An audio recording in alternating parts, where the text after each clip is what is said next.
That movie sucked. I kind of liked it. Movie Night Crew Network.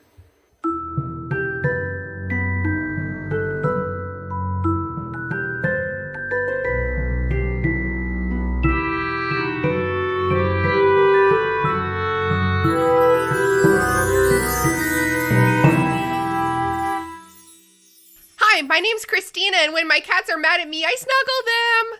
Hi. Hi, my name's Leela, and I pooped on the potty like a big girl today. Hi! Hi, I'm Mats, and I'm just happy to be here. Hi! That was not what I was... Improv! Woo! Hey, gang. Welcome to the restricted section. It is me, your host, Christina, and for those who can't tell already, today we're covering the off-Broadway play Puffs. I almost said the musical. There's no music. I keep thinking it's a musical, too, even though I've seen it. I am joined today by my beloved Leela. Hi! Hello, hello. Hello. And we also have a returning special guest, Mats. Hi! Hi, Mats. We're so happy you're here. Oh, I'm so happy to be here. The reason that all three of us are here today is because we are all three Puffs. Woo! We're number 4. So yes, I wanted to get all of us together to talk about the play Puffs. I was taking notes at first, but I quickly realized that it was kind of a futile endeavor. While I was watching it, I was like, there's no way I can type everything that's happening, because this play is essentially the entire series of events of the entire Harry Potter series from the Hufflepuff's perspective. But it's like a parody. So the 4 houses are Braves, Smarts, Snakes, and Puffs. And it's just, what are the Hufflepuffs doing? There's this guy named Wayne who's the main character, and he's just so deeply unspecial, and they're just having a great time, and fucking Harry's just flopping around getting plot done, you know. Just completely by accident as well. Just stumbling into success. So, Mats, the reason that this play was even on my radar is because you've mentioned it a lot. Yes. Do you want to tell everyone a little bit about when did you see it? Where did you hear about it from? What's your experience been? Oh, wow. Yeah, so I first, I don't know when the first time I ever heard about it was, but the first time I really decided that I want to watch it was when Mike Schubert, host of Potterless, decided to cover it on his podcast, earlier. Was it earlier this year or late 2020, something like that? Yeah, because he's covering. He ran out of books. He's covering all of the extra material. I know he's on. He's been doing My Immortal recently. Yeah. Too. Oh, just wonderful. Just a horrible, wonderful. Yeah. And horrible, wonderful is exactly how I describe it. And, I watched it, and it was just wonderful. It blew my mind, and just in the most wonderful, wholesome way possible. And, my life is so much better because of this play. And, Aww. I'm so happy that it exists. Me too. So, Leela and I think both watched it for the first time this week. And Leela, what was your what are your initial feelings? So I was fortunate enough to watch it with Haley, and Haley's a great person to watch anything with because she's so smart and funny. And so, she gave me a lot of great insight for it today. But I watched it with Haley and Jason, who are both strong Ravenclaws. And they were just both looking at me knowingly the whole time. I felt the same way. I watched it with Sean, who's a Slytherin, and the whole time I kept realizing that I was cheesing, laughing so hard, and like looking back to make sure he was having fun too. And I'm like, I feel like such a Puff right now. It's such a Puff move. I feel like immediately after that, I did something super Puffy too. I mean, that's just my whole life. You know, we just care a little bit more about like just hanging out and like friendship and not being a threat. Yeah. Puff formation 4. we are not a threat. Please be our friend. Oh, it's just Oh, I just relate to it so much. So there was one character, I'm just going to get this out of the way. There was one character in Puffs that I particularly related to, and I had this feeling, and then Sean was like, that girl is you, and then Haley also texted me that girl was me, and it's big stupid Leanne. Yeah. I knew it. She is what is the name of that girl from Wizards of Waverly Place? Do you know who I'm talking my god, about? yes, Harper. She's Why do I know that? Just like a big adorable idiot. Like and I'm like, okay. She's like wearing a tutu and dancing around the stage. And I was like, it's kind of annoying that she reminds me of myself. Until the end, she gives like the speech that moves all the Puffs to like stay and fight Voldemort. And then I was like, I am Leanne. You are. And even like down to the way she was dressed and even her hairstyle. Like everything about her. And then I mean, and Haley like for sure would not stop talking about that. She was just like, I mean, tell me that's not Christina. I mean, tell me that's not Christina. And that's my best Haley impression. Sorry, Haley. Incredible. You're doing great. And then she was like, guys, tell me that, what's the main character's, what's his name again? Wayne. She's like, tell me that Wayne doesn't look like kind of a lot like Sean. And I was like, oh my god, he does. They're both there. Oh, okay, Mats, which character in Puffs do you like most relate to? Oh, I'm probably going to have to say Wayne for that one. The like pop culture obsessed. Oh yeah. He had like good t-shirts. He had like Teenage Mutant Ninja Turtles and like something else. They were so cute. I loved that his t-shirts, he would always do like some kind of like DIY little like cutout that made it somehow puffy. That's one of my notes, as well as Wayne's shirts are my absolute favorite thing. Like, what are the specific examples, Mats, if you can remember? Oh, yeah, one of them is Wolverine, but it's like taped like a badger head. Yeah, and then, yeah, and another is I think it's Bill and Ted's Excellent but it's Wayne, Oliver, and Megan, yeah. Oh my god. So cute. It's great. Leela, who do you relate the most to? I don't know. I just like, I related kind of to all of them as a group.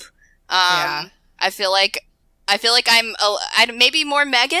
I'm not like as edgy or cool as her in any way. A little dramatic though. But I am V dramatic, as we all know. Megan was so dramatic. Megan was like, we're fighting! And everyone's like, what? We don't have to. Maybe not though. She's like a little scarier than me. Maybe I would also be just like a diet version of Leanne. Leanne, yeah, I did really love like the pack mentality of the Puffs. It's like, we're in this together. Okay, I related to it so big. Like they don't care about winning because they're together. And like that is like the most, like I've never related to anything more in my life. Me too. Growing up, I grew up in a sports family. So, I know. So, and I mean very, very talented. Like, they've all played in college or some, like, high level in high school all throughout their lives. And, like, multiple sports. So many sport things. And, I never won sport for me. Not one. and it was all about theater and drama and chorus and things like that. Oh, just the most tough thing ever. Yeah. And then just like the idea, and I think the reason I never, other than like, you know, I'm lazy and don't want to exert myself and have no hand-eye coordination. Other than that, the main reason I never was interested is like, I just really don't care for that type of competition. It just doesn't do anything for me. I feel like it can just like be a little mean, you know? I know. Yeah. Yeah.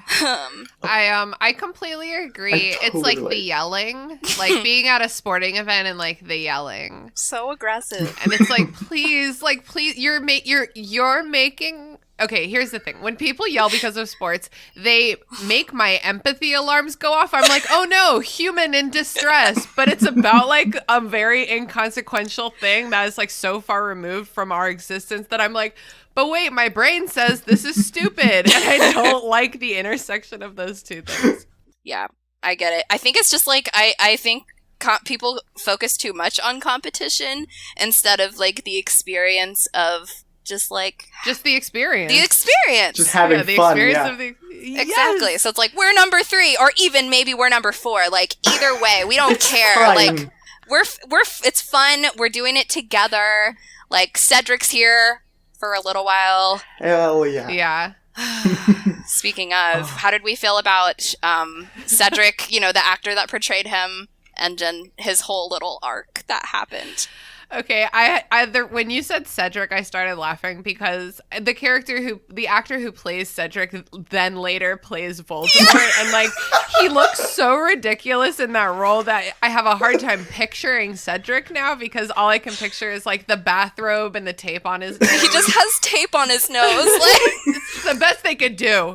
It's great, and like honestly, I love James Foey as Cedric, and I like whenever I'm reading the books now, like that's who I'm picturing as Cedric. Yeah. Yeah, he definitely his whole personality screams coolest Hufflepuff. You know what I mean? It's like yeah, I guess you're cool, but like well, it's like just like they say, what do they say, year 4, or the year where the puffs mattered. Yeah. Like, yeah. Yep. It's so true. But I like he's a much more personable and like kind of like like cool guy kind of Cedric. Yes. Not that we hate on Robert Pattinson's portrayal different at all. Vibe. Yeah. Yeah. We said that I'm similar to Leanne. That's more of like an aesthetic. She's big dumb in a way that I'm not, right? And I feel like if I was in the Puffs, I would have more of a Cedric role, because I'm a little bit of a leader. I build other people up. I'm like, come on, let's go. We're gonna get 4th place. I'm not in any way a leader. I just thought about the part when Cedric opens up the egg. It's just a guy screaming. Oh man, it's so good. I think I almost wet my pants. So like, listeners, like the part in the books and in the movies when they open up the egg for the Triwizard tournament, and like when it's not underwater, it's like a very terrifying scream, but like a screech, like a bird screech. Yeah, and it's like, make it stop. And the play, it's literally just like a dude off stage, like probably Wayne or one of them, just like going like, oh,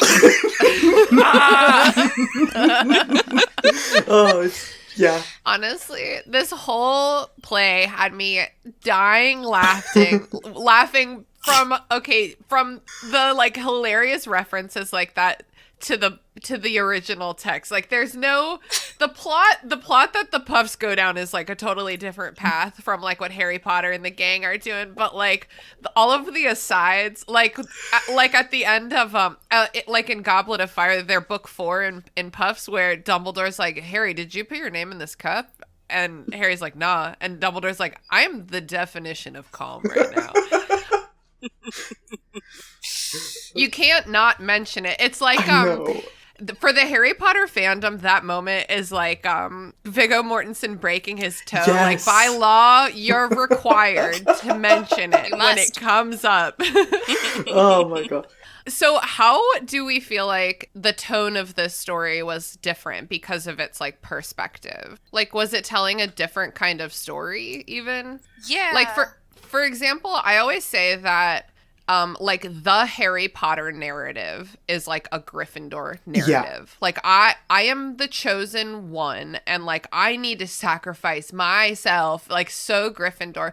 But in contrast, I always say like Avatar: The Last Airbender, like that's a Hufflepuff series because it's about like how do I do my job and like protect the people I love without hurting anybody. You know what I mean? Yeah. Like how do I find balance? And that's like big Hufflepuff vibes. So like how did the context switch when our main characters switched? I mean, one of the biggest things is just like really seeing like how much of a minor role like Harry, it just kind of shows you the perspective of the entire story and just like how Harry's quest and how Harry's arc really kind of fucked up everybody else's lives. Yes. Yep. Yeah, the play Puffs kind of framed it as if Harry was going on side quests that were fucking up the main quest, you know?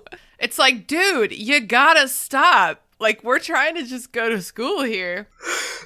Yeah, it's definitely a, like, while the Harry Potter books are like very much a like chosen one, it's Puffs like in contrast is like this one guy wanting so badly to be the chosen chosen one, the hero, and he's just not like having to come to grips with the fact that like we're all in this together, like having to learn that whole mentality. And it's I think like as a Hufflepuff myself, I think it's a really nice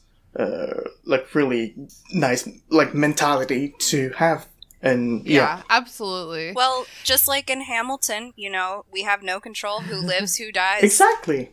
Who tells our story. Exactly. Who tells our story. Oh, I'm gonna get flagged. Like I haven't used clips from Hamilton before. There's literally a quote from Puffs where the narrator goes like, who lives, who dies? And then every time I'm watching, I'm like, who tells your story? I tell your story. Okay, sorry. We can't do this because when that part of Hamilton comes up, I am sobbing. Oh my god! Okay, yeah. like she lives on to tell his story. It was her story the whole time. Okay, sorry. Let me tell you what I'm proudest of. Okay, shut up. Stop! Don't talk to me about the orphanage. And now we're going to sing "It's Quiet Uptown."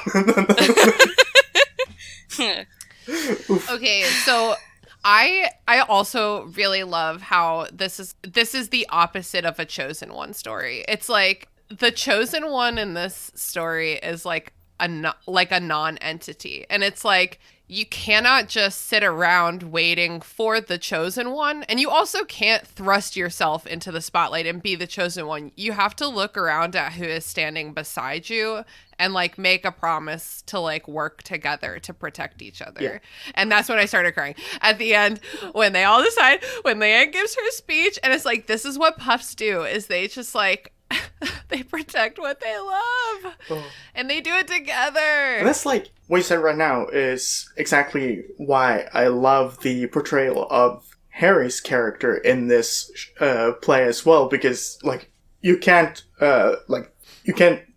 want to be in the spotlight, and then like on the other hand you have Harry who's like just like stumbling into the spotlight, just succeeding without really meaning to. And it's stumbling is a perfect word. I feel like the actor who played Harry in this was like a drunk toddler, just like wandering around, like wandering into danger, wandering out of danger. Also, I just, if you're listening to this and you haven't seen it yet, like just stop and go watch it. because like the things that we're describing are like so much funnier seen than described. Yeah, I'm just having a really hard time in any way, shape, or form describing or like doing this play justice. Like you're going to have to watch it. There is no like describing live theater, and this is like, I mean, this is a particular one where it's like you gotta experience it. 100%. And I just want to add that Madeline Bundy, who plays Harry and Moaning Myrtle, which is perfect. I love the fact that the same person plays Harry and Moaning Myrtle, but also Susie Bones also was the lead set designer, prop designer, and costume designer for this play. Oh my god, it's wild. It's incredible. That is so crazy. So that brings me to a good point, is that, I mean, at least from a spectator's perspective, like watching this, you can tell that every actor plays like 15 different characters. And it's like so impressive when the whole cast comes out at the end. You're like, oh yeah, there's only like 10 of these guys running around the stage like maniacs the whole time. But they each do such a good job. There's that one actor who plays McGonagall, Dumbledore #1, like Professor Sprout, Megan's mom. Yeah, like every adult. She's got adult face, I guess. She just plays every adult. She's got the cheekbones. And then, yeah, she did, totally. And she did Hannah Abbott, too. But I think she is, like, the first voice that you hear in the whole play, because she's doing a McGonagall voice. So and I was good. like, damn, that's a really good accent. Good McGonagall impression. Holy shit. It is. Also, the actress who plays Harry does such the best Moaning Myrtle impression I think that I've ever heard. So good. Like, we were dying. It's very good. Just another special Harry moment. Harry is like your friend who just like always needs a hug, kind of like. Oh. I feel like this version of Harry is always. Yeah, he kisses Wayne's shoulder. No, he doesn't just kiss Wayne's shoulder. He kisses Wayne's shoulder 4 times in rapid succession. That makes it like so much cuter. Which, like an automatic weapon of kisses. Oh my god, it's And Harry and Hermione, how did you like their portrayal? How did you like the actors? Oh, yeah. Yes, that's what I was gonna bring up. When I started Ron and Hermione, sorry. Oh, yeah. When I started being like, you have to see this because describing it is stupid, you reminded me that I was trying to get to Ron and Hermione are both played ostensibly by brooms. Mops? I don't know. Mops. I mean, to be fair, I think the personality of Ron's character in this play pretty much exactly fits his character in the movies, which is non-existent. Yeah, you're right. Harry has his whole fight and falling out with Ron as a mop. Oh man! And then Oliver comes in and he's like, "Okay, I'm sure you guys will be fine." And then, hey, look, there's no need for you to be an asshole. But jeez, you really are the worst member of your family. Yeah. Oh my god. Yeah. Have y'all seen The Good Place? Yes.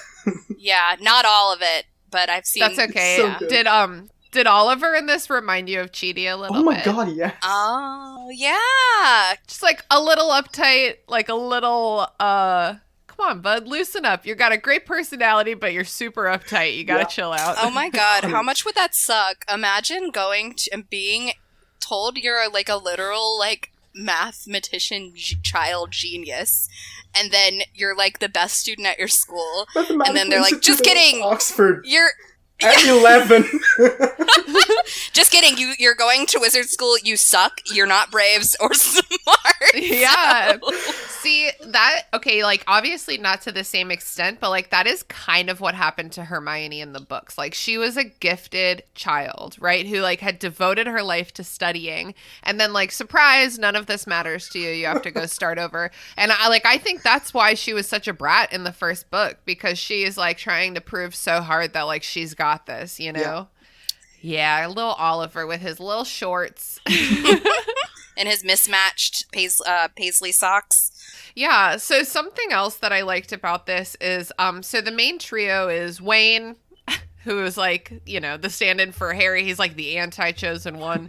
And then there's Megan, who sort of denies her puff identity. She comes from a long family of puffs who wish they were snakes, basically.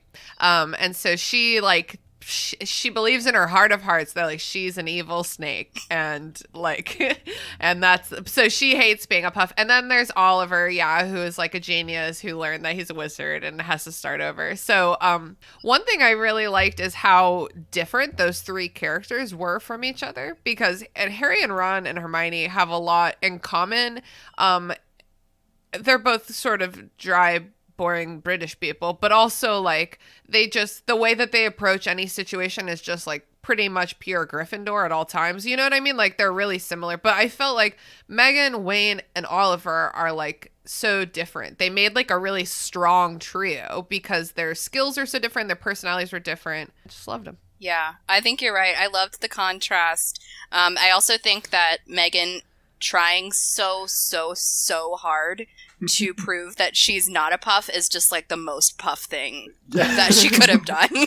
Like full on identity crisis. Where it's like, it goes from being a snake in year 1 to I'm into books now in year 2. And, and then in year 3, she's like, okay, I'm going to be with the Braves this year because everything notable that ever happens in this school happens to them. And then, like, first Brave that stumbles into the room is Neville. Just the most awkward ever. Yeah, and then by the end, Megan is, like, so happy to be a puff. And, like, I relate to that. I feel like when I was younger, I was like, being nice is like stupid. I'm smarter than everyone, and like I got this, and like fuck you guys.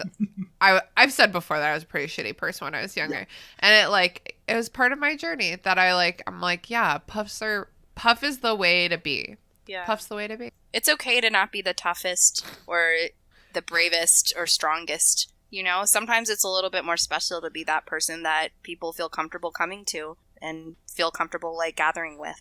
Yeah, gathering. Leela?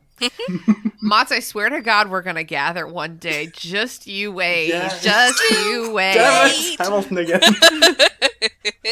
Oh, man. Yeah, but definitely Leela and I show a lot of love by inviting people into our home and making them eat food and get drunk, basically. Yeah. I'm the biggest introvert in the history of introverts, so I cannot relate to that part, but I think I do enjoy being around people. I'm just really bad at taking initiative. Well, that's okay. We need most of, at least for me and Christina, our best friends are pretty much all introverts because what's happened is that we've gone into the world and just kind of like forced them into our friendship. Shut up, Leela. Please tell this story of Jason and Haley. Oh, the Vax story. Oh my God! So tell us the story. Yeah. So we all know Haley. Sweet Haley is definitely she can be a little shy, even though that's hard to believe with her on the podcast. But she's very introverted. As is my husband Jason. He's as introverted as I am extroverted, basically. And opposites attract. They do, and they both were going to get their second shots of their vaccines for COVID, and they both happened to have like appointments at the same place and same time in Richmond. Didn't know. They're standing in line, or should I say in queue. They're like 5 feet apart. They're 5 feet apart from each other in queue, in line. And Haley just starts sending me texts while I'm at work, and she's like, Leela, I think that I feel like I should pull it up. She's like, I think this guy that I'm seeing, he's like tall and blonde and looks exactly like Jason, but like also it could be not Jason because he has on his mask. And then like, what would I say? What if it wasn't Jason? What would I do then? And then what if it was Jason? What do we do? We can't talk from there. And then Jason. My goodness. And then I call Jason, and then she sends me a picture, and she's like, ma'am, is this your husband? Oh, that's wonderful. Just like, yes. Like, just ask him. I had a long conversation with Haley after that. I was like, hey, babe, next time just be like, yo, Jason. And if he doesn't turn around, you're good. And she's like, what if he does turn around? What if he's like, I'm not Jason? And then it's like... I don't think anyone would do that. But yeah, and then later, before I got home, I called Jason. I was like, hi, why didn't you say hi to Haley? And he was like, what the fuck? How did you know about that?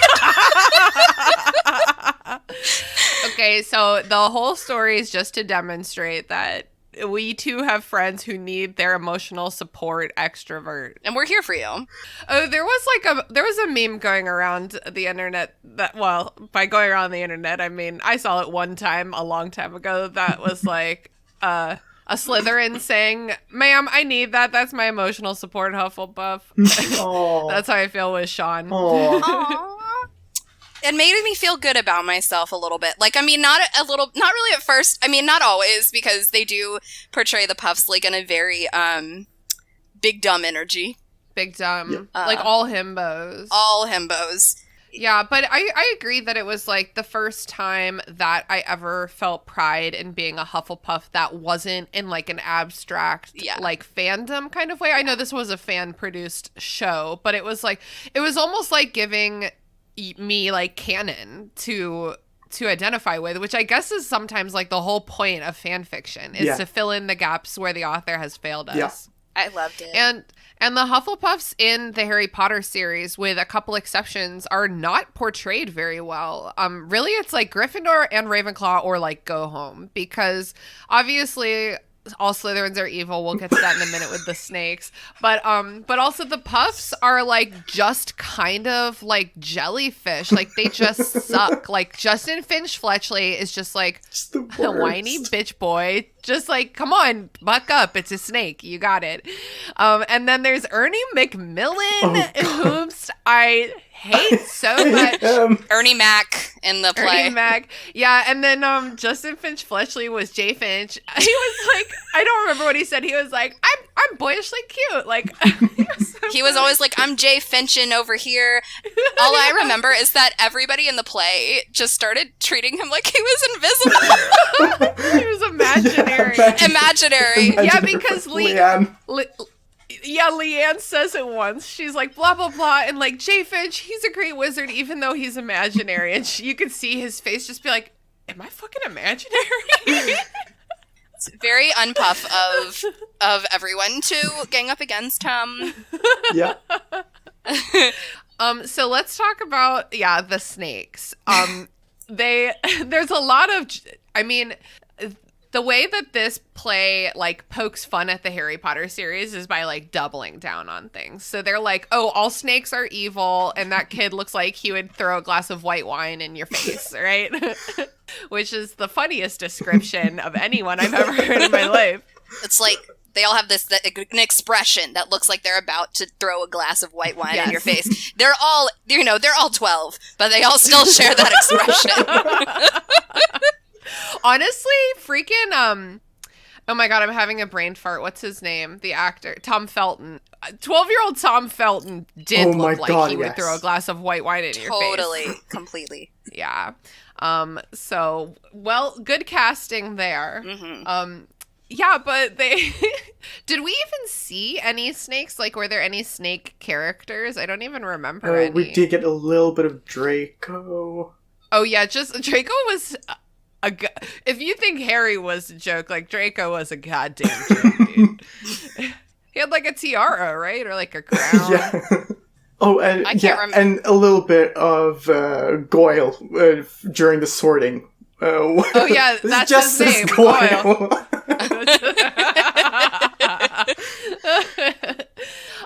I've thought about that before, about how Crabbe and Goyle's names are Vincent and Gregory, which are like so much more attractive names. Like a man named Vincent, like he could be attractive, you know what I mean? But not Vincent Crabbe. I had to say them out loud to get which was which. Also, the name Vincent Crabbe just reminds me of I come to mind just like a really cute like animated crab named Vincent. Vincent the Crabbe just pinching on shit. J Pinch.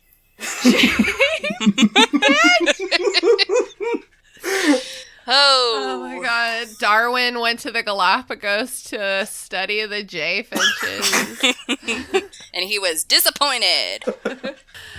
Okay, let's talk about the teachers in this play.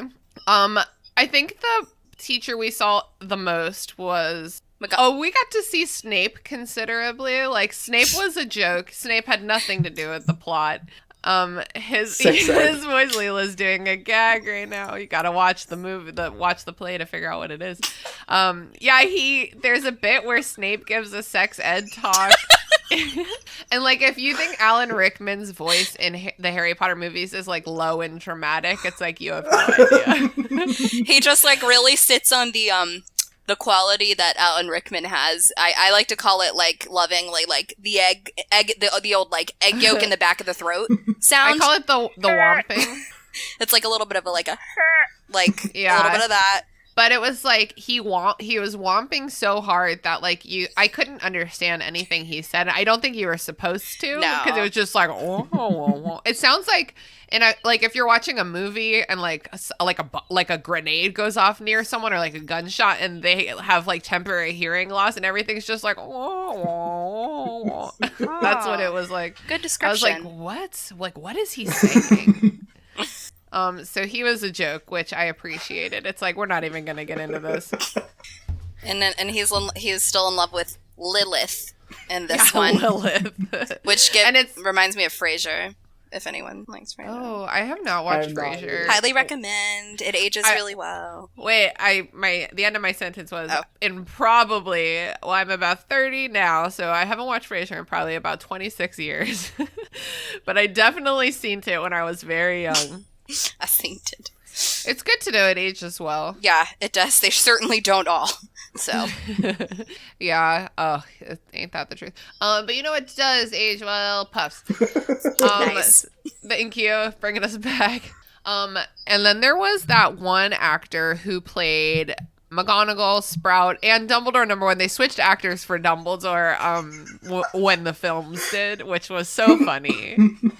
And yeah, but this one actor just did like everything. Like all of her different teachers' voices were so impressive. Like vocal control, you know? Yes. And then what's up with, what is it, Zach? What's the name of like the Quidditch star? Zach Smith. Zach Smith. The fucking Quidditch tryouts. Yeah. Did you all watched like the outtakes at the end, right? Yes, I did. Yeah. So the actor was like allowed. They put like a little subtitle on the screen saying that the actor's allowed to come out and say whatever he wants to like start the Quidditch tryouts. And so this actor went on like a 5-minute long monologue describing the plot of 27 Dresses as if it had happened to him personally. That's probably my favorite scene in the entire show, or in the entire play, because like the improvised fucking hilarious, so like really the funniest shit. And when they did and then during the credits they showed some outtakes, and he of all the different ideas he had, some people are funny, dude. Improv is hard. You just gotta keep talking. Hope it works out. Hope it's funny. I'm really bad at improv, so yeah. I was gonna say, that's why I'm just like so passingly okay at improv, is because I can literally keep talking forever. Like, so I got this. No, it is not. You don't need to. There's no need for that. It's not good. Anyway, where even was I? Backing up. Zach Smith. Backing up. Yeah, that was the actor who played Jay Finch. All of the kids played, I call them kids because they're Hogwarts students. All of the actors played so many different people. There was a lot of okay, so I did theater in high school. Mats, have you ever done theater? Not your vibe, I get it. And I know Leela's done theater. Some of those quick changes were so quick. And in the beginning, I was really impressed. I mean, the whole thing is very impressive, but you quickly realize that they're all wearing like 17 layers of clothing that they keep just like rearranging. It's smart. But a couple of those quick changes were like, oh shit. Yeah. There was one scene where Leanne like fell off the stage, and I was like, that was kind of dumb. But one split second later, the actress comes back on as Fleur Delacour, I think. And you're like, oh, okay, I get it now. Like, very impressive. It really took me back to high school where I was part of the team, the quick change team, which is super fun if your leading man is very hot. Eric Fisher, if you're out there, love you, bud. He used to run off stage and all the girls would be there stripping his clothes off as fast as we could, just like, quickly. I punched my microphone. Quickly! And then we'd shove him back into his like waistcoat and cap or whatever. We'd be like, get out there, stud. And it was a lot of fun. And yeah, it took me right back. I just love the theater, dude. It's just like, it involves so much more, like obviously movies are great, but like movies have Hollywood, you know what I mean? And it's like plays are, you need to design every element of them to be like seamless and straightforward. You know what I mean? It's like people and things need to be where they're supposed to be. Like, everything has to work right the first time because it's live, you know? And so it's just like, you can tell how aggressively they've practiced, and like, I cannot convey enough how much every single person on the cast was like all over the stage at all times. So there was like 4 or 5 doors, maybe like 6 doors, I don't remember, 4 to 6 doors, and that they were just coming in and out of constantly. That was like their set structure, is like these doors. And it's like they just, there was this one moment where 2 of the doors across the stage from each other both open, and the 2 actors make eye contact, or maybe they like shoot a spell at each other, and I was like, that precision is insane, dude. Precision. Yeah. I mean, I find something extremely charming about these types of productions that are clearly done on like the budget of like a ham sandwich, you know? Yeah. Because the thing is that it doesn't take anything away from it at all. If anything, it just adds more charm. I mean, when you see Wayne with his like t-shirts where he's literally taken like a piece of construction paper and like drawn a badger's head and taped it to his shirt. Yeah, there was since we're back on the shirt subject again, the one that made me laugh is that Megan was wearing what was clearly a Nirvana shirt, but they had taped over it and it just said 90s grunge band. I don't know why it made me laugh. I was like, that's obviously Nirvana. Hers were really funny. I mean, all of the costumes, all of the sets, pretty much everything. There was nothing spectacular about any of it. It wasn't about the spectacle. It was about these actors that just worked their asses off and gave an amazing performance. The script was great. Clearly, there has to have been more than one director. I mean, how? To pull something like this together. Maybe I'm wrong. I don't know. But you're right. I mean, like, who knows how long it took everybody to practice. Because you're right. The thing about theater is, like, in Hollywood, it's so glossy and the actors are pretty much all stars. So yeah, and it's not like that doesn't take work, but it's totally different. Completely different. And it's different. There's a lot more, it's a lot more high stakes when you can't just yell cut and do another take. Yes. Yeah. You have to learn how to do it right the first time. And every time. The thought of doing theater terrifies me for that reason. It's terrifying. It's terrifying. I really am not the kind of person who is prone to nerves, but it's the puff in me. The notion of fucking up other people is like the worst thing I could possibly imagine. It's like a lot of if pressure. I fuck up in a way that fucks other people up, I'm done. Yeah. I'm done. And that's why improv stresses me out a lot. When I did improv like a year or 2 ago now, I had such bad anxiety because it's like it's like such a team sport. Like if you have to be giving to like your scene partner like so much, and it's like if you fail them, then it's like, I'm sorry, you failed because I failed first. Yeah, it's a team effort, which is terrifying, but also like, what's more puff, you know? Yeah, you're right. And puffs aren't afraid of failure. Yeah, well, everyone's a little afraid of failure, I think. But I was you were talking about like fucking up on stage. Let's see, I was in plays all throughout high school, but I went to a Center for the Arts high school where the actors where the kids, they were children, it's high school, where the children were very serious about theater. Like, that's what they wanted to do. So in order to get the lead in a play, you had to be like good.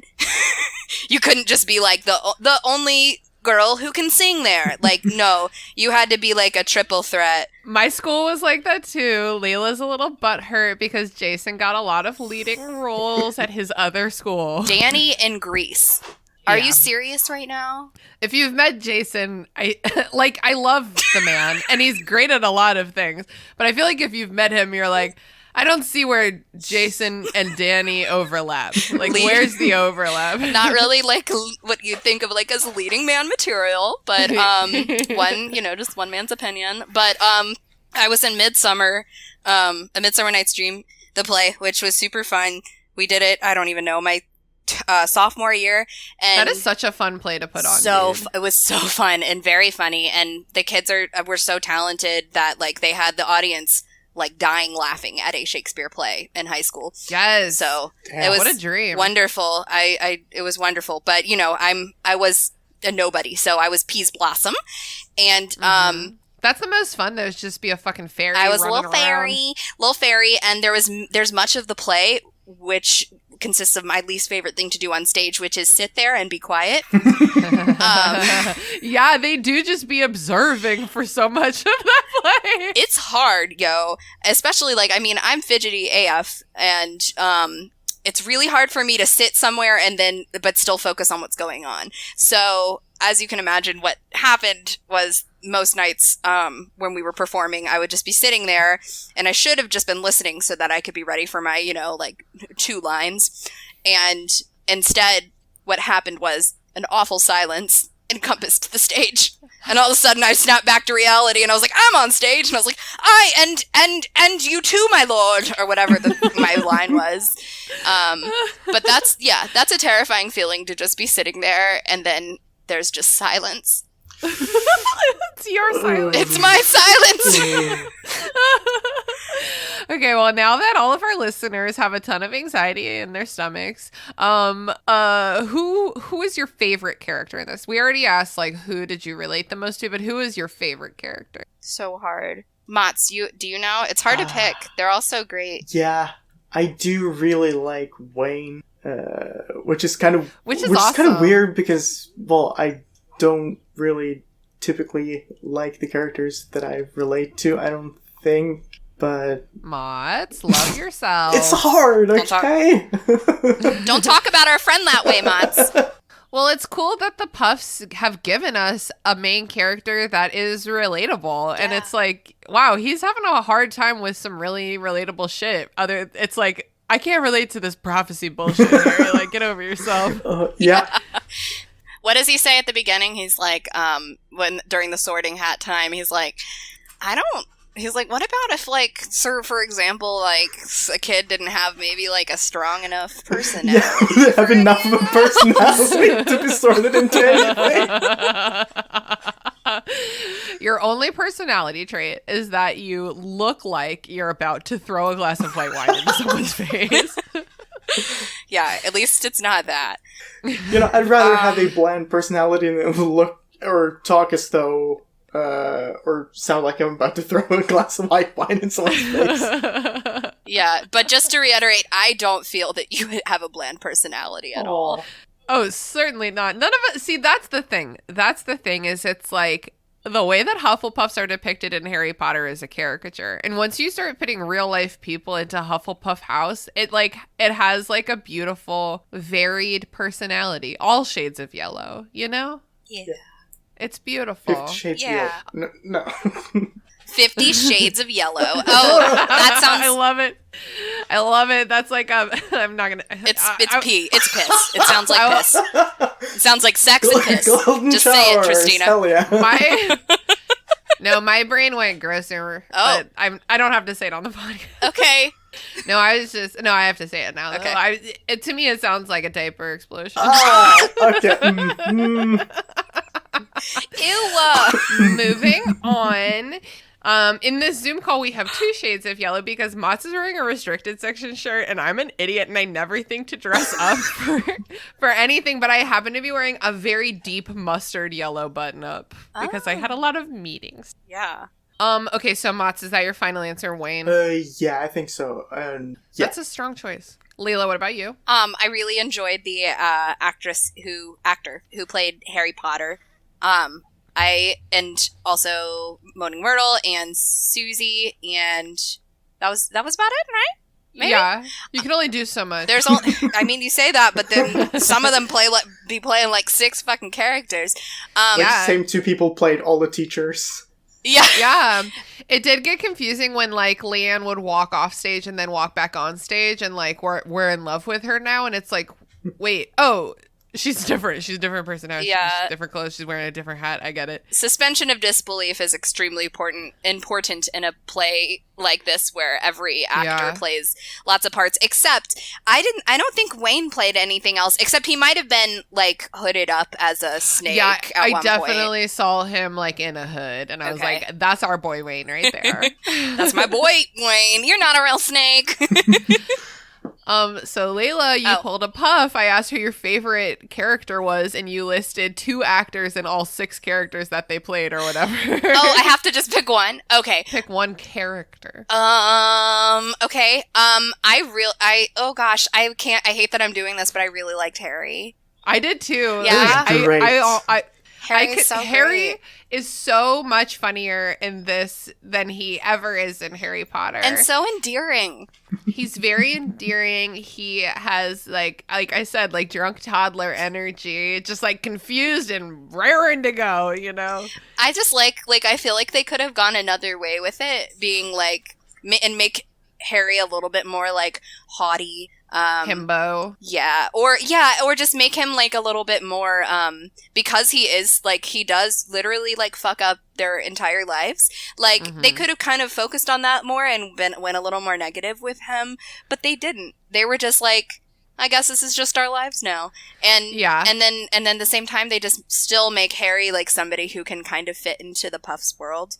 Yeah, it's almost like this Harry is, like, the Hufflepuff perspective of, like, book Harry. It's, like, just a silly friend doing his best, you know? Just, like, stumbling around, getting into shenanigans. Like, you know what I mean? Like, cast a yellow light on the whole situation. Well, it's such a loving perspective. It's like... Yeah, loving. I mean, what's the snake's perspective of Harry? Like, just, like, this, like... this, like... James Potter. Yeah, this arrogant James Potter... idiot douchebag who doesn't deserve anything, right? And is, like, ruining everything, and it should have been me, and then versus the Puff's perspective is just like, oh, you know, like, that's our friend Harry, and, like, you know, he's always getting into trouble, and he's always kind of, like, doing kooky things, but it's okay, like, we're here for him if he needs us. I mean, I definitely think that Wayne gets kind of annoyed with Harry. Oh, yeah. That's part of his arc. It is? Yeah. Because everyone has to have, you know, in order to become a true Puff, you need your puffness tested, and you need to overcome it and become a stronger Puff on the other side. 100%.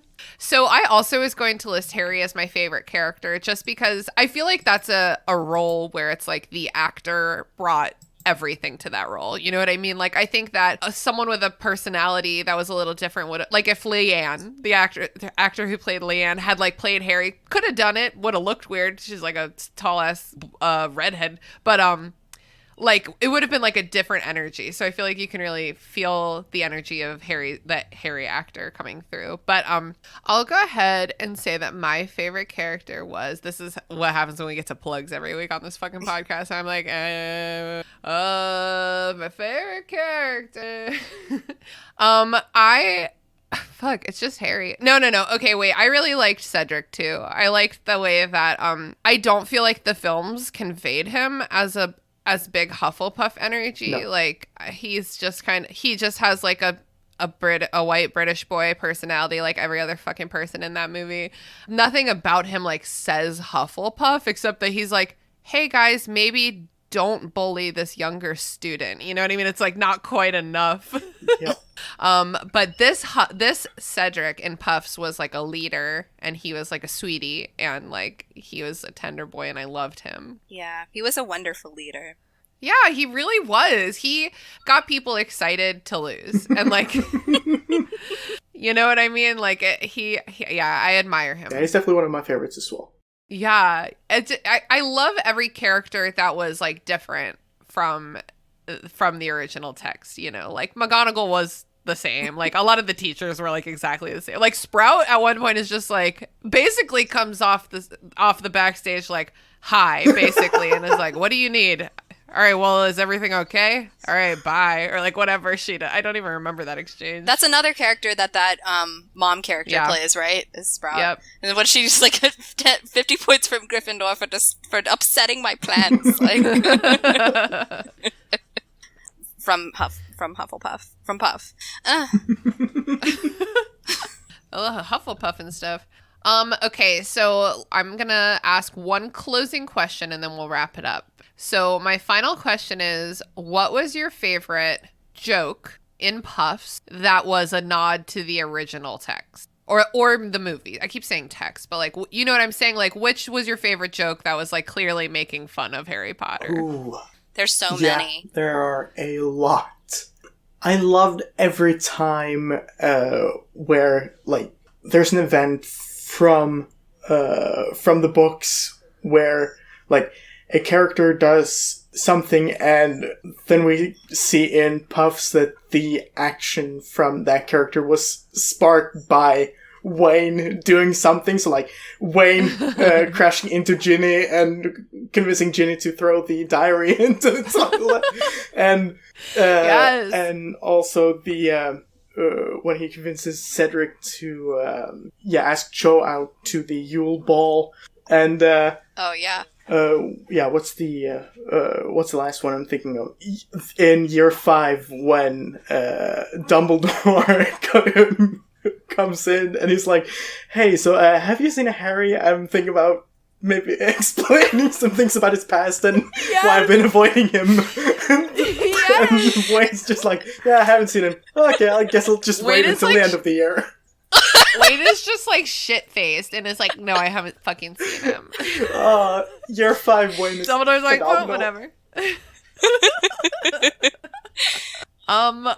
I really liked the bit where this is like such a classic bit, like comedy bit, but it's just the juxtaposition when Voldemort is like doing his like scary loud voice thing and he's over all of Hogwarts and he's like, bring Harry to me, and then he like keeps talking and he doesn't realize that he's still on loudspeaker. Like, so did anyone bring any board games or snacks?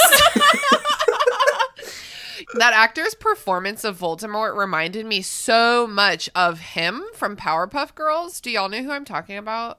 Ooh, no, but no. Haley said something about that too. Ooh, Haley, this one's for you, babe. Okay, well, I'll put a clip in the show notes. Go check out him. It's the voice. It's very like, oh, whoa, whoa, whoa. I feel like that also sounded like I was trying to do a McGonagall impression. It's kind of like when any of us try to do any accent as well. It always starts, oh, I could go biscuits, tea and biscuits. Oh. Oh my God. Leela, what was your favorite crossover moment? I mean, I really, I can't get this out of my head, and I already talked about it. I wish I didn't. But the stupid screaming cup. God damn it. I mean, I think I might have peed from laughing so hard. Like, it's that funny. It's just like a clever joke, a really simple joke that like and it's so simple that like I wish I had thought of it, almost. Yes. And there's a lot of jokes like that in this play where it's like just a split second and it's like if you miss it, it's fine. But like you're going to miss them if you're not paying attention. You know, this was like a no devices viewing. Like I was just like, me and the TV, just like eye contact for 2 straight hours. I agree. Like I thought about like taking notes and then I was like, yeah, no, I need to be here. I got to be here and present. Yeah. Well, here, let me pull up my fucking notes because I did write them and I pulled them up for this. Here's my notes. Okay. Year 1, Harry Potter is super cute. Emo Puff Megan. Herbology is awesome. Is Ron a broom?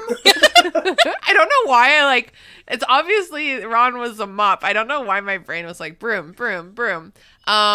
Okay, my next note is Puff formation number 4. We are not a threat. Please be our friend. Which I love that so much. I feel like that's me like walking into the bathroom at like a concert and and I'm like, I'm not a threat. Please be my friend. Yes. Haley actually said perhaps that should be what we chant when we have new guests on the podcast.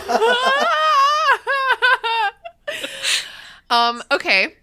Here's a fun note. This play took time for weird asides, which I feel like is very huffy puffy. Just like, you know what I mean? Like they got off on tangents just to make us giggle, and that feels like a bunch of stoned Hufflepuffs in a room trying to tell a story, Hundo P. Yeah. I'm almost done with my notes, don't worry. I have so many notes. Mods, you'd seen this before. I should have watched it a couple times and then tried to eventually take notes. But the plot doesn't matter, really, because it's like you already are familiar with the plot. Yeah. It's just like the Hufflepuff version. So my next note is Cedric's quote about failing. Failure is just another form of practice as long as you never stop trying. And I fucking love that big Huff energy. I think I did like get a little emotional when he said that. I was like, yes, I love that. Absolutely. Okay, so I guess the end of my notes is when I was like, okay, I'm only gonna write down the really good stuff. Okay, I like how in Puffs the bar is set so low that progress is so achievable, which I feel like is really relatable. Like it's like, if we're just aiming for 3rd place, you know what I mean? It's like, we could, like, 1st place, that's kind of a lot. And we're setting ourselves up for disappointment. But, like, 3rd place, now that we could do, Yeah. The tempering of expectations. And then my final note from this viewing is, quote, we all find that part of us, the Puff. Yeah. And I don't even remember the context, but I wrote it down, and so I guess it moved me. We all find that part of us, the Puff. And I think we do. I think everyone has a little bit of Puff in them. And if not, you're a psychopath. So yeah, I was going to say sociopath. Yeah, absolutely. And I think that a lot of people, at least in my life, are becoming like more Puff as we grow older, learning how to communicate, learning, that your personal relationships are a priority and you have to nurture them like a plant so that they grow in the sun. So sprouty of you. So is there anything that we haven't covered yet? Anything either one of you would like to touch on before we wrap this up? I mean, I have over 3 pages of notes, so if I were to... lay it on me. One of the very opening lines is just very fitting. If you find yourself in need of using the loo, make sure you make a big show of it. All about drama! Yes! Also, freak chocolate frog accident, all caps and 3 question marks. Oh yeah, who was Wayne's was parents? that? Wayne's parents died in a freak chocolate frog accident. That's shit. That's the Puffest shit. We didn't even mention that Wayne was raised by his Uncle Dave, right? In New Mexico or Arizona. Even more magical land of Cattlepoke Springs, New Mexico. New Mexico. And Wayne gets his letter and he's like, Uncle Dave, what is this? And his uncle's like, oh, fuck. I definitely meant to tell you about Uncle that. Dave, there's a bird in the living room. And Uncle Dave's like, what kind of bird? An owl, I think. Oh, fuck.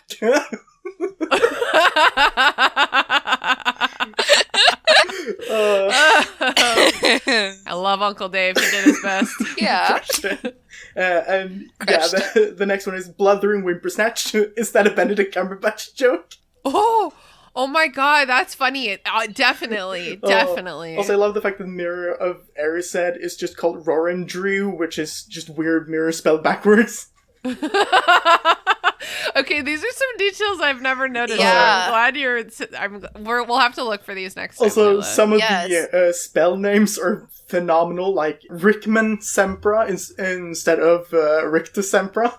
Yeah. And Expellidermis when Mr. Voldy just rips off the fucking, Band-Aid or whatever he's got over his nose. And Olive Guardian Leviosa.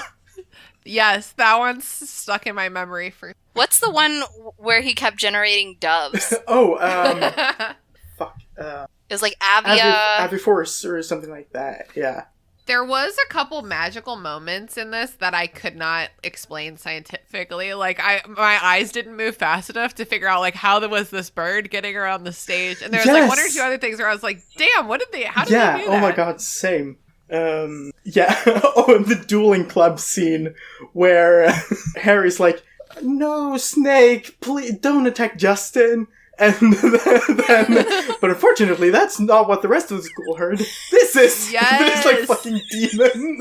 Like, yes, he is like evidently speaking in tongues. It is like evil, but it's so sweet. He's like, no, Snake, don't hurt Justin.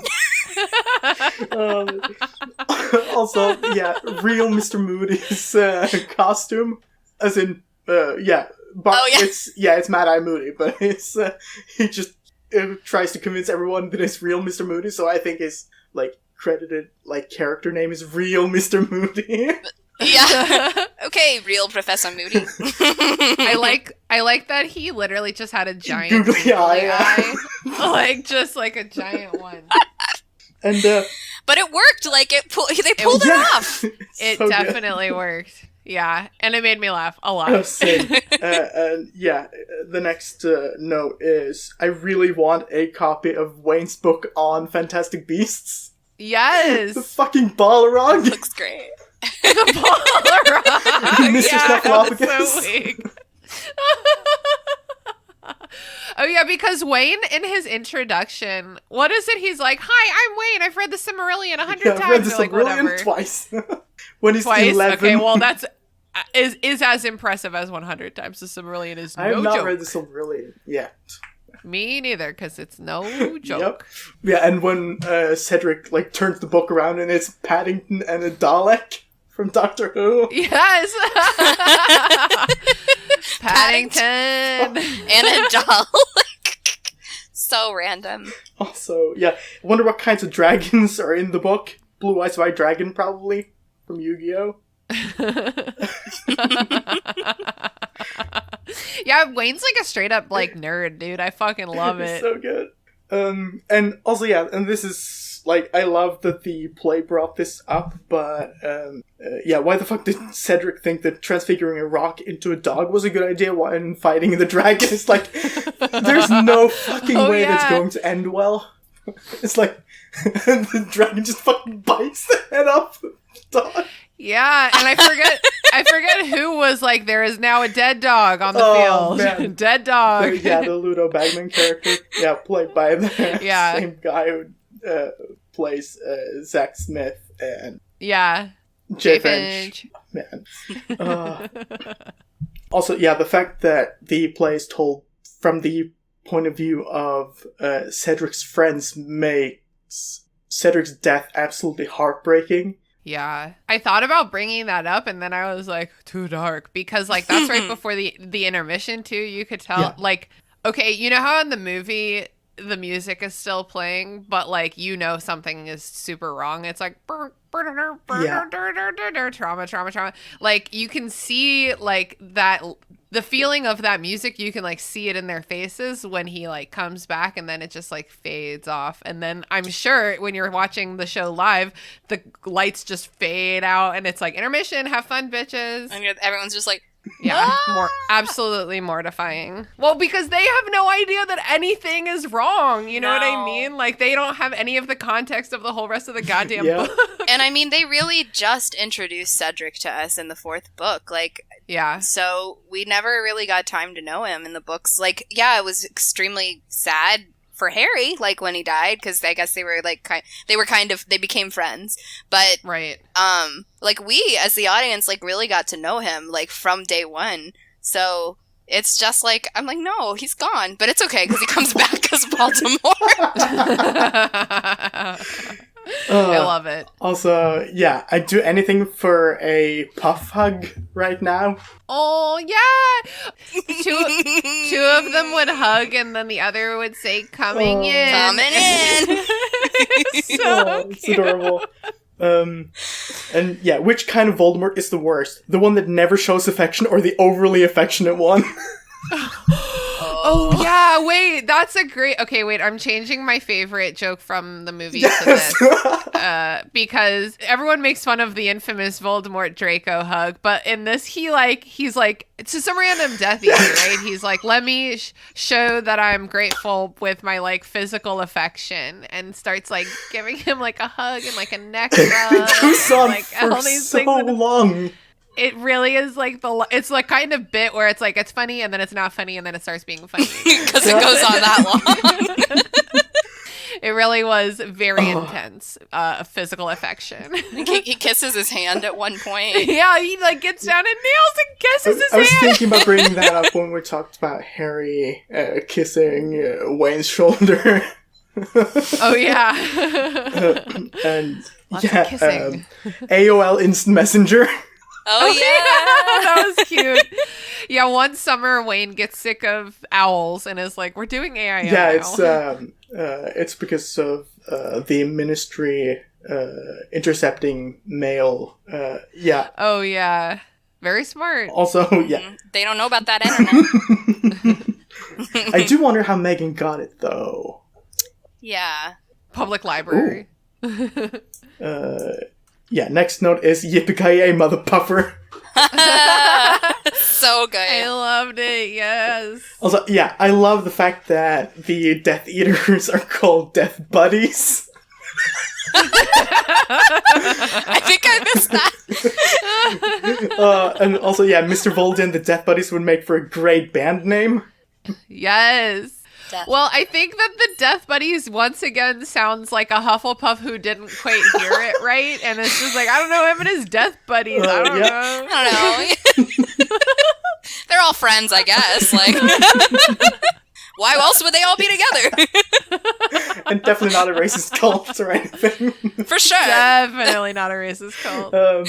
Yeah, and the last note is, I can't believe that this play actually made me care about characters like Ernie Macmillan and Justin Finch Fletchley. Yeah. Seriously, yeah. Puffs are, like, endearing, you know? Like, the Puffs are, it's like, you just so want them to be happy and safe. More than the stupid Gryffindors, because it's like, when you walk directly into the fire, it's like, yeah, you're gonna fucking get burned, you fucking idiot. Like, well, Harry, why are you doing this? But with the Puffs, it's like, this is just their home, and they're just trying to be happy. I really did weep at the end when they all come together, because it has such a different energy than the Gryffindors, you know what I mean? Like, Harry, Ron, and Hermione are not even with the Gryffindors during that battle, the final battle, because they're too busy each being dramatic spotlight heroes, you know what I mean? It's like, we're not even together. Puffs. I freaking love them. Yeah, in that last scene, when the Death Eaters are just Avada Kedavraing everyone left and right, it's like a very reverent. It's a very like a very big shift in tone. Well, it really kind of happens for sure when Cedric dies, and then from there, I mean, we still get tons of hilarious like bits and jokes and silly bits, but then the tone is shifted to a much more like reverent space, and it's almost like I'm so sorry to keep quoting Hamilton, but you know, never apologize for quoting Hamilton. And yeah, thank you. And Hamilton's not nearly as silly as this, but I wish it were, but it's like at the end of Hamilton when like it's kind of it's a very sad ending, but at the same time it's really sweet and heartwarming. And it just goes to show like you never know, like everyone's just living life. Like this isn't really one person's story and everyone's just living in it. Everyone has their own journey and their own perspective on this whole arc that we're all going, you know? Yeah, absolutely. It's a team effort. Yes. It's like a family. They say, McGonagall or whatever, it says your house will be like your family while you're at Hogwarts. And I feel like for the Puffs, it's like way more true. You know what I mean? Yeah, they took those words extremely seriously. And the Gryffindors did not. Fambalam. Yeah, the Gryffindors like exist in each other's space, but they don't act like a family. Not even the family members. I guess Fred and George kind of. I feel like by like being the loudest, they like kind of brought everyone together to like kind of just laugh at them. That's my technique also. Yeah. Oh my god, there was like one Fred and George quote that I tweeted a couple weeks ago that was so relatable. It was like, Fred and George were dealing with the added stress by being louder and more boisterous than ever. And I was like, they understand me. There you are. There she is. Yeah. I think if Fred and George had not been Weasleys, they would be in Hufflepuff. I was just thinking the same thing. I was like, they're so... I mean, like, I guess they, like, play Quidditch and, like, help fight and stuff, but... Hufflepuffs play Quidditch, too. Yeah. And they've helped fight, too. Yeah. And for love. Speaking of Quidditch, Hufflepuff, out of the 4 games Gryffindor played Hufflepuff won 3, so... Ha. Uh-oh. Ha-ha. Mott's got numbers. We got stats. Puffs. We just we started this episode by talking about how much we all hate sports ball. It's true, and here we are. Full circle. Just a bunch of hypocrites. You know what? Hufflepuff is good at Quidditch because they're team players. Hell yes. I gotta say, yeah, as somebody who has input into who gets hired in in my company that I work for, I would much more go for somebody who is a team player and maybe not a rock star employee. So, like, a Hufflepuff, like a Gryffindor is great. They're a rock star and they're like going to the top, but maybe they're like not really paying attention to how their coworkers are drowning. You know? Right, interpersonal shit. Mm-hmm. Absolutely. So, yeah. So be more of a Hufflepuff, everyone. I agree. I mean, I gotta agree. Yeah, like, be more Huff. Be more Puff. I've always said Huff, so, like, but I'm trying to train myself to say Puff, because it has, like, meaning to me now. Yeah.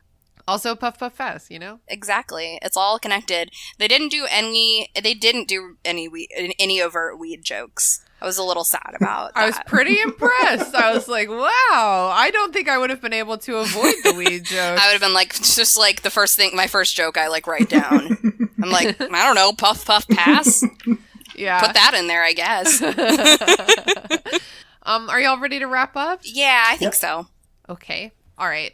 Leela, do you want to tell people where they can find you online? Sure thing. If you want to find me online, I'm on Instagram and Twitter as Leels for Reels. That's LEELZ, the number 4, REALZ. Linked in the show notes. They're not linked to the show notes. It's linked in the show notes. Linked in the show notes. And you can find me most Sundays talking about movies with my friends in the Movie Night Crew. Hell yeah! And what's something you've been watching, reading, playing, observing, philosophizing recently that you think our listeners would enjoy? Sure. So this is a little off-brand for our kind of like listenership, so I don't know who would be interested, but I really enjoy this comedy podcast called This Is Important. Tina, I was talking to you a little bit about it. It's created by the 4 guys who did Workaholics, so Blake Anderson, Adam Devine, and Kyle Newacek, and Anders Holm. And it's literally those 4 guys just like shooting the shit. They did improv comedy like with very esteemed improv groups for a long time, and they've been working together and just like being friends forever. So it's just like a really funny, wholesome podcast where dudes just like kind of like joke on each other and just like has me like laughing so hard I'm crying. And it comes out every single Tuesday. And they put one out every week for free on Spotify. So I highly recommend if you are at all a fan of Workaholics, or if you're like, I'm not really into that type of humor, you might be surprised. Maybe give it a try. Yeah, give it a try. Puff energy.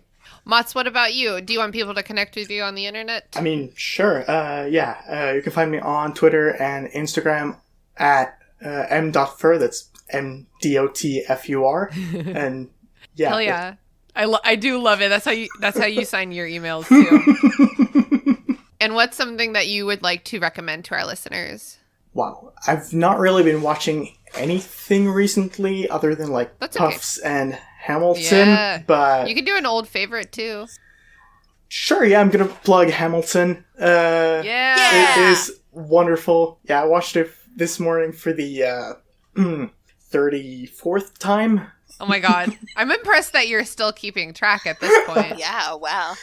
I think yesterday was my 10th time watching Puffs. Oh my god. So, yeah, I'm getting pretty high up in terms of numbers for that one as well.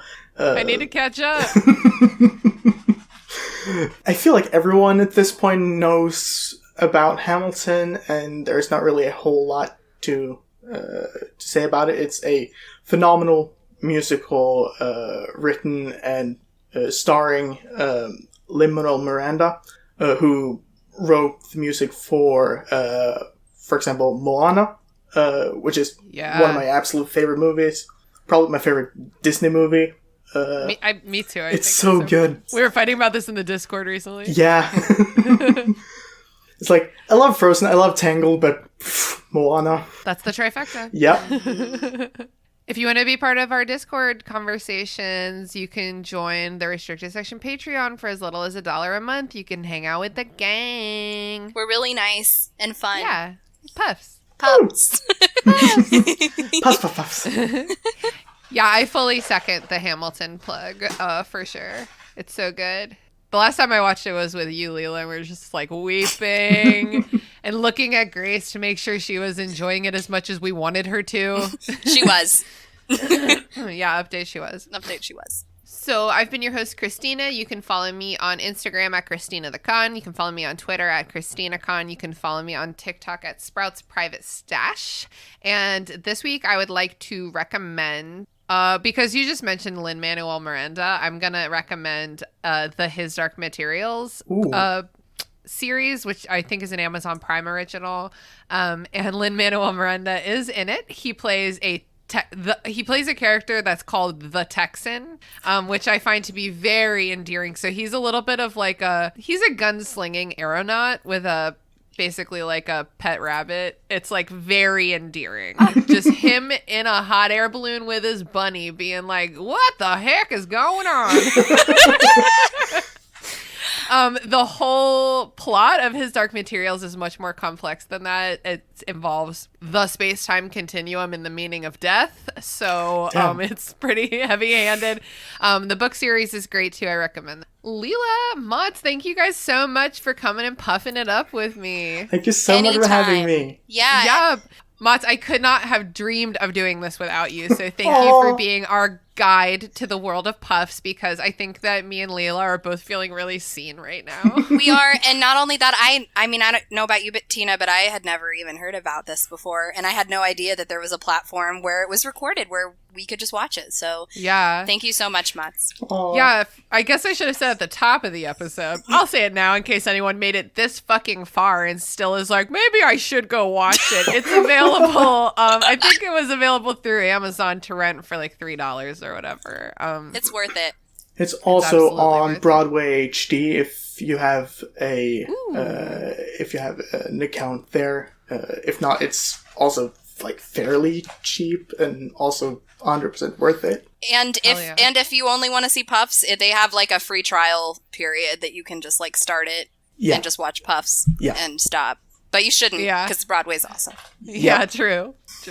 I'm just so glad that we got to go on this journey together. I feel stronger because we're together, and I'm just happy to be here with you. Aww.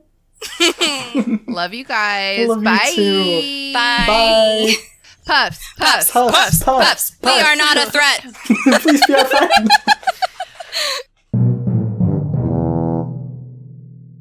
The Restricted Section is thrilled to be a member of the Movie Night Crew podcast network, which features amazing other podcasts such as My Cabbages, an Avatar podcast.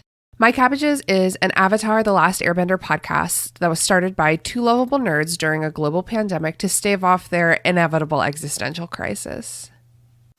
Coffee, tea, honor, cabbage. Long ago, the four elements lived in harmony. Then, shit went totally cray when the Avatar attacked. Only the Cabbage Man, merchant of fine cruciferous vegetables, could stand against his trolling. But when the world needed some dank veg, he vanished. 10 years have passed, and my partner and I have started a new podcast. My Cabbages! An Avatar podcast. A weekly show about Avatar The Last Airbender. Whether it's Sokka's new line of cologne. Hey, look at you, sitting there on a seal. Well, now look back at me. I'm on an even bigger seal. Now look away. D&D related antics. You have to make an acrobatics check for that, and Aang just unzips his pants and whips out his D20s. He's just I got this. Or randomly breaking into song. Go bending waterfall. We'll stumble our way through the greatest show ever made, one episode at a time. You can reach us at CabbageCast, which is our Twitter, or subscribe wherever you catch pod. Rotten cabbages? What kind of slum do you think this is? The Restricted section was created by me, Christina Kahn, based on the book series by J.K. Rowling. All music by Ryan Kahn. Logo by Michael Hardison. Support us on patreon.com/restricted section. For as little as $1 a month, you can gain access to our Discord community server, which is a really happy place to be. And there are other rewards as well, such as bonus episodes and Zoom happy hour hangouts. Be sure to follow us on Instagram at Restricted Section Pod, on Twitter at Restricted Pod, and on Facebook at Restricted Section Pod. Also, feel free to shoot us an email at restrictedsectionpod@gmail.com to share your thoughts, feelings, complaints, conspiracy theories, or even lavish praise. Third place. Woo!